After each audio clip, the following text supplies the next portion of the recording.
আসসালামু আলাইকুম ভাই, ওয়ালাইকুম আসসালাম। কেমন আছেন? আলহামদুলিল্লাহ।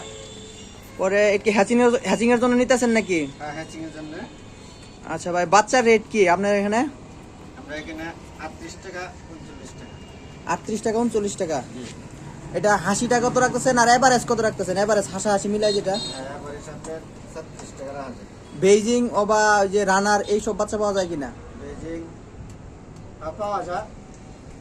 পাওয়া যায়। পাওয়া যায়। বেইজিং এর রেট কি? বেজিং 85 টাকা আছে। 85 টাকা রেট। 85। আর এই যে আপনার এই যে যেটাকে চোরই গেলার বলে ওই যে জেন্ডিং, জিল্ডিং। জেন্ডিংটার রেট কি? জিল্ডিংটা আপনার 40 টাকা আছে। 41 টাকা 40 টাকা। 40 টাকা। আচ্ছা, আর বাদামি যেটা খাকি ক্যাম্বেল? একে বাদামি জিল্ডিং মিশায় নিলে আপনার 38 টাকা ধরা যাবে। আর যদি পার্থক্য নেন বাদামি আর চলে গেল জিল্ডিং, জিল্ডিং যেটা হুম, এটা আপনি 39 টাকা 40 টাকা 39 টাকা। আচ্ছা ঠিক আছে।